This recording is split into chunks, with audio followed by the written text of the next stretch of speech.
හිතන්න අබිරහස් විදිහට මියගිය කෙනෙක්ගේ ජංගම දුරකථනය ඔහුගේම මෘතදේහයේ මුහුණට අල්ලලා අන්ලොක් කරන්න හැදුවොත් මොකද වෙන්නේ? ගොඩක් අය හිතාවේ මුහුණ ස්කෑන් වෙලා ෆෝන් එක ඇරෙයි කියලා. හැබැයි Apple සමාගමේ තාක්ෂණය ඊට වඩා ගොඩක් ඉස්සරහින් ඉන්නේ. ශ්‍රී ලංකන් ගුවන් සමාගමේ හිටපු ප්‍රධාන විධායක නිලධාරී කපිල චන්ද්‍රසේන මහතාගේ අබිරහස් මරණයත් එක්ක අපරාධ පරීක්ෂණවලට ලොකුම බාධාවක් වුණු iPhone 16 අන්ලොක් කිරීමේ ගැටලුව ගැනයි අද අපි කතා කරන්නේ. මුලින්ම අපි බලමු මොකක්ද මේ සිදුවීම කියලා. කපිල චන්ද්‍රසේන මහතාගේ සැක කටයුතු මරණය සම්බන්ධයෙන් මේ වෙද්දී කොළඹ අපරාධ කොට්ටාශය පුළුල් විමර්ශනයක් සිදු කරනවා. මරණය සිදුවුණු ස්ථානයේ තිබිලා ගෙලබඳින පටියක් සහ හඳුනා නොගත් ඖෂධ වර්ග කිහිපයක් පොලිසිය සොයාගෙන තියෙනවා. මේ මරණය ගැන හිටපු ක්‍රිකට් ක්‍රීඩක අරවින්ද ද සිල්වා මහතාගෙන් සහ ඔහුගේ බිරිඳගෙන් පවා ප්‍රකාශ සටහන් කරගෙන අවසන්. හැබැයි මේ හැම දෙයකටම වඩා විමර්ශකයන්ගේ අවධානය යොමු වෙලා තියෙන්නේ මියගිය මහතාගේ නවීනතම iPhone 16 Pro ජංගම දුරකථනය වෙතටයි. විමර්ශකින් මේ දුරකථනයේ දත්ත පරීක්ෂා කරන්න මියගිය කපිල මහතාගේ මුහුණට දුරකථනය හරවලා ෆේස් ලොක් එක මගින් මේක විවෘත කරන්න උත්සාහ කරලා තියෙනවා. හැබැයි ඒ උත්සාහය සම්පූර්ණයෙන්ම ව්‍යර්ථ වුණා. ඇයි මේ iPhone 16 Pro එක මෘතදේහයක මුහුණට අන්ලොක් වෙන්නේ නැත්තේ?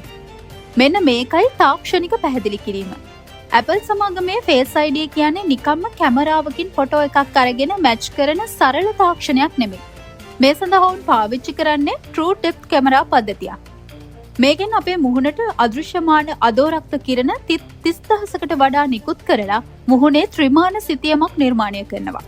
හැබැයි මෘතදේහයකට ෆෝන් එක අරින්න බැරි වෙන්න ප්‍රධානම හේතුව තමයි Apple සමාගම හඳුන්වා දීලා තියෙන Attention Awareness එවත් අවධානය හඳුනා ගැනීමේ විශේෂාංගය. මේ ෆීචර් එකට අනුව දුරකථනය අන්ලොක් වෙන්න නම් අනිවාර්යෙන් මේ පුද්ගලයාගේ S2 ඇරී තිබිය යුතුයි. ඒ වගේම ඔහු ඍජුවම කැමරාව දෙස බලා සිටිය යුතුයි. ඒ විතරක් නෙවෙයි. Face ID පද්ධතිය අපේ මුහුණේ ජීවමාන ලක්ෂණ හඳුනා ගන්නවා. ඇස්වල චලනයන්, මාංශපේශීවල සියුම් ක්‍රියාකාරකම් මේකට ඇතුළත්.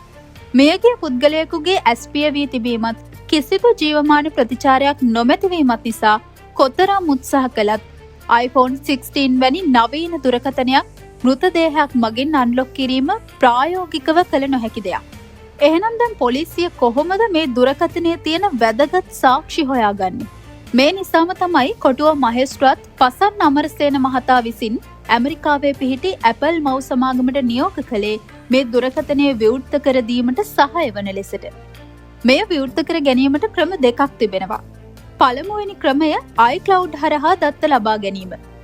Apple සමාගම සාමාන්‍යයෙන් දුරකථනවල පාස්කෝඩ් එක කඩලා දෙන්නේ නැහැ.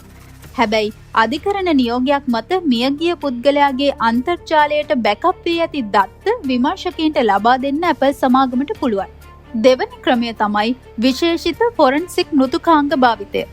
ලෝකයේ ඉහළම පෙළේ රහස් පරීක්ෂක ආයතන පාවිච්චි කරන සෙලබ්‍රයිට් හෝ බ්‍රේකී වැනි මිල අධික ඩිජිටල් ෆොරන්සික් උපාංග හරහා යම් කාලයක් ගත වී හෝ මෙහි පාස්කෝඩ් එක බයිපාස් කර දත්ත ලබා ගැනීමේ හැකියාවක් තාක්ෂණික ආයතන සතුව පවතිනවා. මේ මරණය සියදිවි නසා ගැනීමක්ද? නැත්නම් වෙනත් අභිරහසක්ද? ඒ හැම දෙයකටම උත්තර මේ අගුළු වැටුණු iPhone 16 Pro Max එක ඇතුලේ හැංගිලා තියෙන්න පුළුවන්. ඉදිරි කටයුතු ලබන 14 වෙනිදා තෙක් කල් තිබුණා.